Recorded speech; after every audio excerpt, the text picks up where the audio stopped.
எல்லாருக்கும் வணக்கம். இந்த பதிவில் எதை பற்றி பார்க்க போகிறோம் அப்படின்னா, அதாவது மக்களே, திமுகவோட தேமுதிக கூட்டணிக்கு போய் சேர்ந்துச்சு.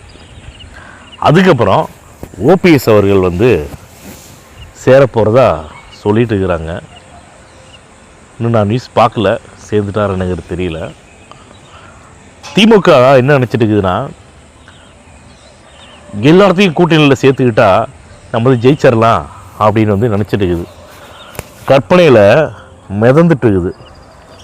நான் என்ன சொல்கிறேன், மக்களுக்கு நீங்கள் நல்லது பண்ணியிருந்தீங்கன்னா கூட்டணி இல்லாமலே மக்கள் உங்களை ஜெயிக்க வைப்பாங்களே. எதுக்கு உங்களுக்கு கூட்டணி? தனி பெரும்பான்மையோடவே ஆட்சி பிடிக்கலாமே. ஏன் கூட்டணி தேடி தேடி அலையிறாங்கன்னா, மக்களுக்கு எதுவுமே செய்யலை.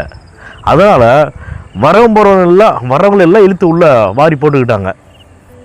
மிரட்டுறது, அவங்கள பிளாக்மெயில் பண்ணுறது, அவங்களுக்கு அதிகாரம் எதுக்கு இருக்குது தெரியுங்களா?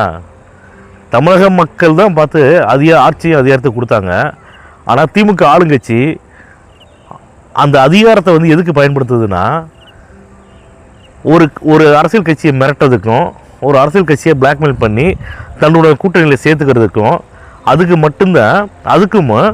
கொள்ளையடிக்கிறதுக்கு மட்டும்தான் இந்த அதிகாரத்தை பயன்படுத்துகிறாங்க. அதிகாரத்தை மக்களுக்கு நல்லது பண்ணுறதுக்கு யாரும் பயன்படுத்தலை. ஸ்டாலின் ஐயா சொல்கிறாங்க, நேற்று நான் ஒரு பேட்டியில் பார்த்தேன், 2021 சட்டமன்ற தேர்தல் அறிக்கையில் கொடுத்த வாக்குறுதிகள் எல்லாத்தையுமே நிறைவேற்றிட்டு தான் சொல்கிறாங்க.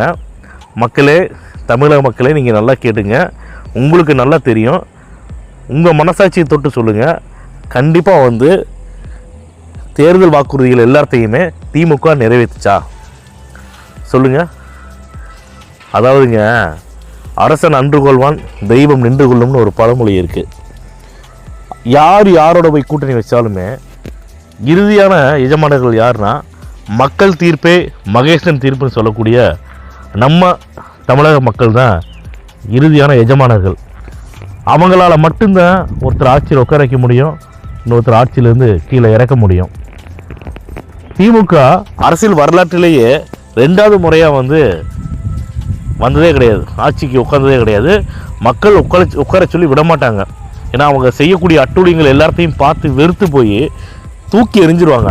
அந்த மாதிரி தான் இப்போ 2026 சட்டமன்ற தேர்தலில் திமுகவோட யாரெல்லாம் கூட்டணிக்கு போனாலும் சரி, தமிழக மக்களை பற்றி கவலையே பட மாட்டாங்க.